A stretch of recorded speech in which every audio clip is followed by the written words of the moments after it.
आंनि फिसा हौवा निजे फिसा हौवानो आंनि किडनिखौनो होनो नुमायदो।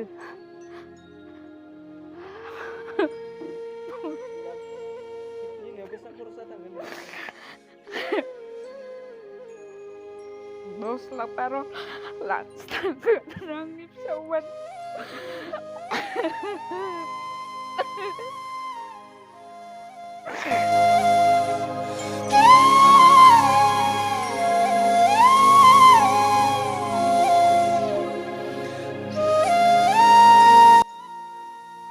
खुलुमबाय, आंनि मुङा नरमिन दैमारि।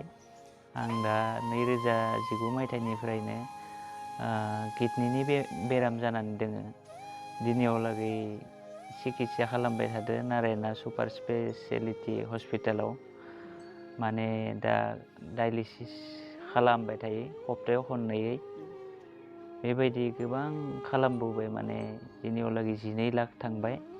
दा किडनिखौ ट्रान्सप्लान्ट खालामनो थाखाय गोबां रां नांगौ जानानै फैदो। बेनि थाखाय नोंथांमोननियाव आङो अनसुंथाइ बिहरनाय जाबाय।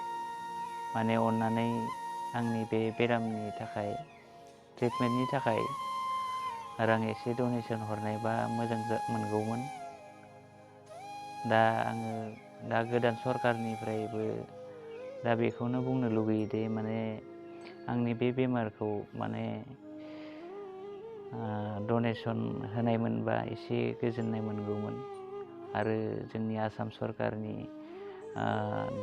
आयेन आफादनि बिस्वजित दैमारि सारखौबो खावलायनो लुगैयो दे आंनि बे किडनि ट्रान्सप्लान्ट खालामनायनि खामानिखौ जाफुंहोगोन होननानै आं मिजिंथिबाय। खुलुमबाय।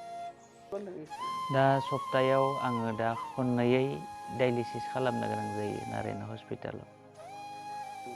गोदोथ' सानभेलियाव एडमिट जादोंमोन आङो 2019 मायथाइयावनो।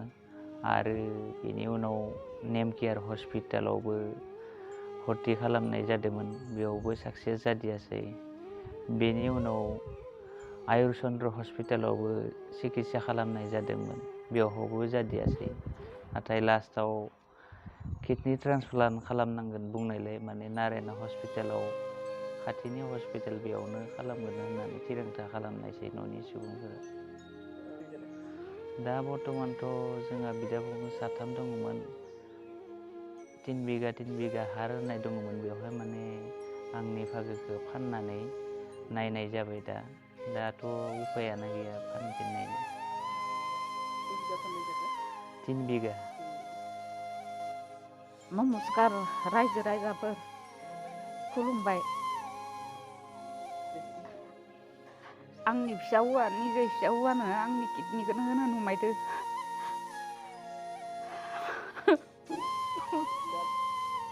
बेसेबां खरसा थांगोन? 10 लाख 12 लाखसो थांगोन आंनि फिसा हौवानो।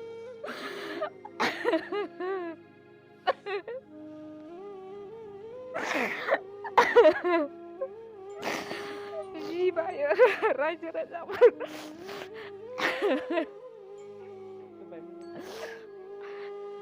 जि हायो रायजो राजाफोर आंनो बाहायमान फैसानि थाखाय खहायो।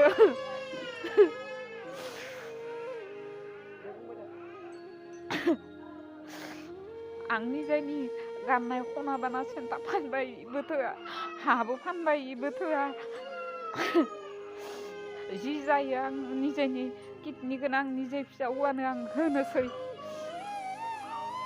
रायजो राजाफोर नोंसोरो जि बायो खहायो।